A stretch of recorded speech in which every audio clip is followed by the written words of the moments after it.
Alright guys, so as some of you may have noticed, I was in the lead during the Festival Legends ranking last season, and not only was I able to secure that victory, but also ended up scoring the highest Legends ranking points ever. So today I thought I'd make a bit of a guide going over what resources are the most important, some of the best ways to go about acquiring those resources, and simply the best ways to utilize them. Also going to touch on some of the free-to-play versus pay-to-win aspects here, but anyways, let's get to it. Okay, so let's start off with the biggest one, energy and skip tickets. Of course, these let you run through stages, and I'd say made the biggest contribution in my win. So how do you go about acquiring them? You can definitely play stages and events to kind of get them, mostly the let's fight against Goku every day, but that's going to be a minimal amount. You definitely want to hit up the exchange shop. Throughout the year, there are going to be exchanges where you can get both energy or skip tickets, like the treasure battle for example. You can get up to 90 tickets from here each day, so that's solid. Going back to a more regular source, go to the permanent section, and under Legends Weekend, you can exchange either energy or skip tickets, but as you can see, 2 medals for 30 energy versus 1 medal for 50. Skip tickets have a much better value here, so I'd recommend just exchanging for that. Now, there is another source that is a bit more pay to win, that's going to be the Z2 medals. So what I did, and I'm going to continue doing, is exchanging for the 300 medals for 10 skip tickets. As you can see, it's already up to the 500 mark. I don't usually exchange for that. And while I do know a decent bit of free-to-play players who have a high stock of Z2 medals, I wouldn't recommend this exchange. It's just a lot. Unless you're spending a decent amount of the game, go with the other choices to stockpile the tickets there. Okay, so moving on to energy. Energy is not going to be as important to stockpile as tickets, mostly because the limit is much lower. At just 9,999, you can get that filled up pretty quick. Especially with the daily exchange, as you can see I've already done it. 100cc for 500 energy and 250 tickets is a pretty damn good deal, even for free-to-play players. 3000cc a month for 15,000 energy and a decent bit of skip tickets as well. You'll definitely want to be hitting that up if you want to climb the ranks. Coming to the summons, I know a lot of people think that this is where I got majority of the points, but that's not quite right.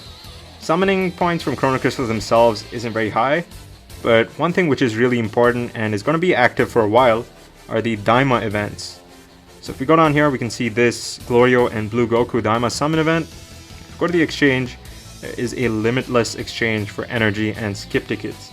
So if you're free to play or pay to win and you're trying to climb up those ranks, even just, 3000cc spent on this banner is going to yield you a decent amount of energy.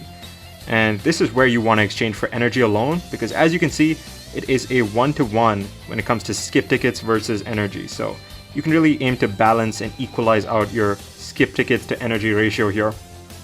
Now the points from summons alone isn't going to be very important from Chrono Crystals, but where it is going to be important are tickets. You really want to stockpile tickets if you're trying to go up the ranks, and definitely the tickets below. Like these celebration tickets are going to be pretty handy and are going to give you a bit of boost, but the most important ones are going to be the master packs. You definitely want to exchange for these, and the 30% sparking one is going to be a great value exchange.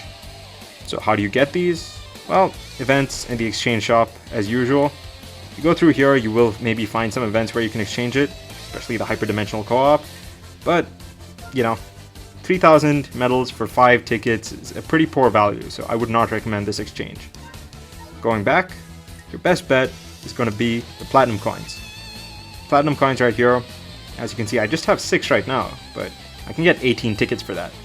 And with Hoipor coming around and different sources of platinum coins, you can really build up your tickets here. I think I had over 2,000 of these when I first started the season, and those gave me a sizable boost in points. Now let's talk about adventures. So this is going to be another major source of points. In an ideal world, you'd be running the 1-hour adventures 24/7, but that's not really realistic for most people. If you're able to do it, that's great, but due to work or studies, if you can't really do that, 7-hour adventures are the way to go, and that's what I run. The Legends Pass, of course, is going to be extremely key to maximize those points, but you can get a decent amount without it as well. When it comes to hasting, this is going to be another pay-to-win aspect kind of. Unless you're a free-to-play player with a massive stock of Z2 medals, you're going to need to summon quite a bit for this. Spending all the haste each day is going to take a decent amount of your Z2, so be prepared for that. Real quick, I'd like to touch on Zenkai summons and Zenkai units themselves.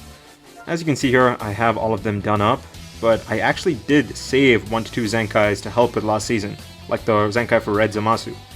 If you're a player who has plenty of Zenkais that you need to get done, feel free to just go to the USTR shop, exchange your medals for that, especially since they've been extremely generous with the USTR resources. Okay, so now that we've gone over different avenues for points, as well as some different ways to collect resources, let's talk about the best ways to utilize them, specifically energy and skip tickets. To get the best bang for your buck, you want to cover stages that have the most equipment drops. Now this you'll be able to find in the original series, specifically the Advent of Frieza event. Go in there and the amount of silver equips you can get per energy and skip ticket usage is the best in the game. So I'd recommend just grinding that out, spending as much resources there.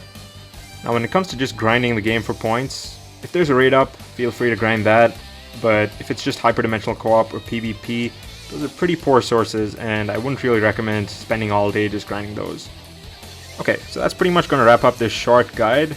Stockpiling resources and spending them the right way is going to help you consistently get higher in your ranking spots, at least within your group. Now when it comes to ranking high or number 1 in the overall ranking, you will have to be heavily pay to win, and honestly I wouldn't recommend it to anyone. But anyways, hope you guys enjoyed and I'll see you in the next one.